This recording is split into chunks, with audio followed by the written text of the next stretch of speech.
All right. Hey, church family, how are you guys doing? Hope you're doing well.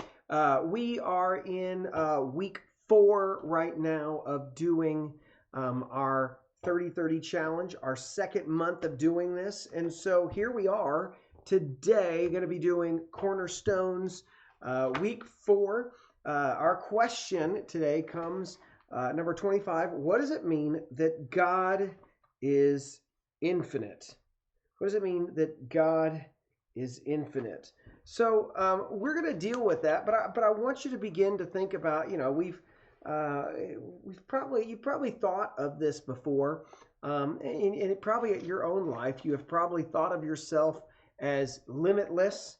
That you were infinite. There was no thought of that you were ever going to end, that things were always going to keep going on. And that's kind of where this question is going to go.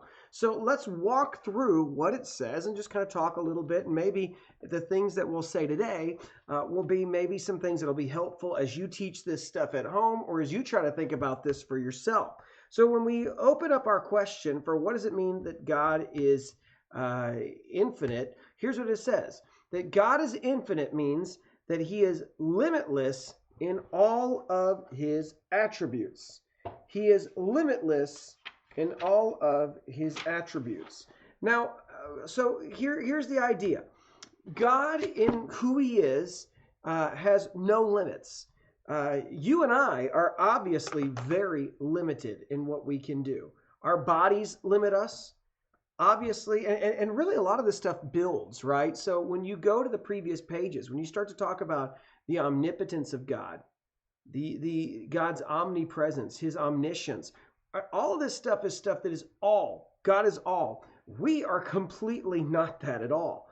And so I think this is important to understand, is that when we talk about God as infinite, not only do we understand and mean that he is infinite in that he is eternal, right? That's part of it too. He is always and will always be.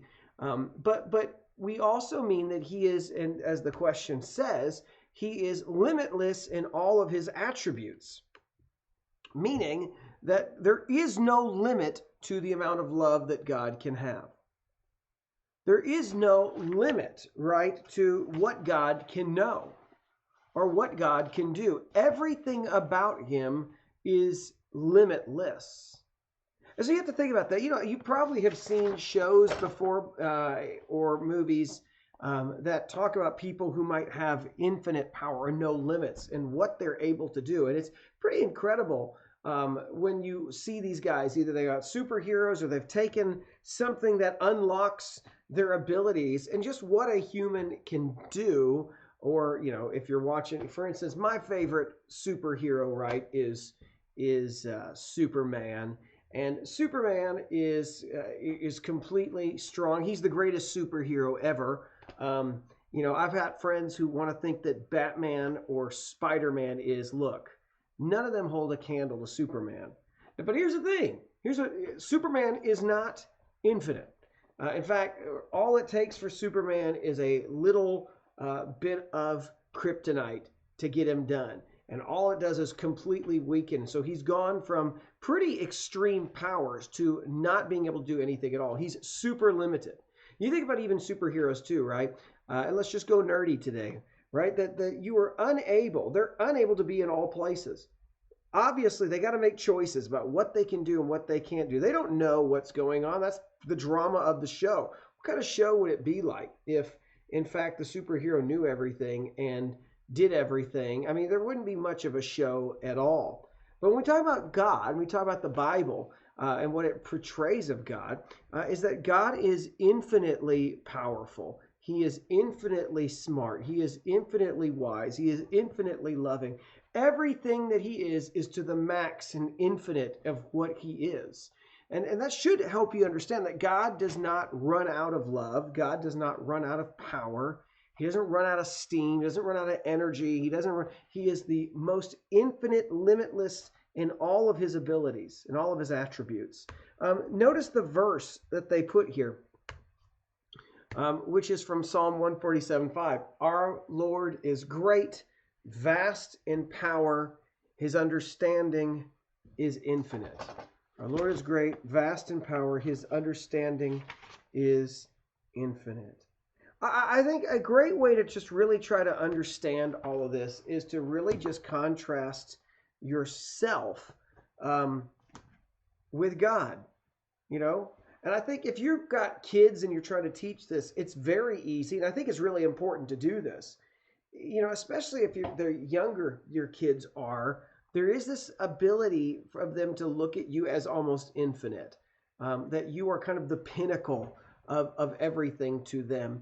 That you don't get tired. You don't ever feel weak, and they kind of hold you up as almost godlike. And I think it's important to tear that down too, to really point out the fact that God is always faithful. I can't be sometimes. I can't. There are things in my power I cannot do. For instance, one of the examples in the book talks about how you might say that I promise I'll be there at this time to be ready, but you have really no power over what traffic will be like, what conditions will be like. You have no power over all of that. God is completely over all things. So I think that's important too, to really point out, I am finite, God is infinite.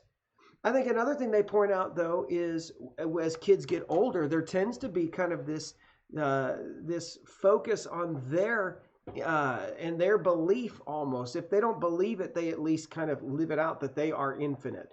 They can do whatever they can without any consequences. They don't need any wisdom. They don't need anything poured into them. They are infinite. And so, but they will quickly realize at some point how finite really they are. But I think it is important to contrast all of our limits and understand that God is not bound by any of those limits. So that's something to drive home today. And I think it's comforting, definitely, to understand that God is limitless, that God is infinite in all of his attributes, and in all that he is. And so I want you to sit on that. I want you to think about that a little bit more. Try to teach that. It's a very simple concept, but it should show you who God is and who we are, right? That we are very small. We are very limited. God is great. God is large. God is greater than we could ever even understand. We are limited in all sorts of ways. And I think it's important to point those things out. I think it's important for you to think about those things and to recognize that God is all those, is so much greater than we could ever understand. So when you think about that once again, so go back to that understanding. Our Lord is great, vast in power. His understanding is infinite. He doesn't cap out at some point. It is always there. He is the max at all of that. But then we also have this right here. Just go back to that question. God is infinite means he is limitless in all of his attributes. So do you believe that? Do you trust in that? That God is infinite. He is limitless in all of his attributes. All right, guys, we'll talk to you later. Thanks for watching. We'll talk to you tomorrow with a new video.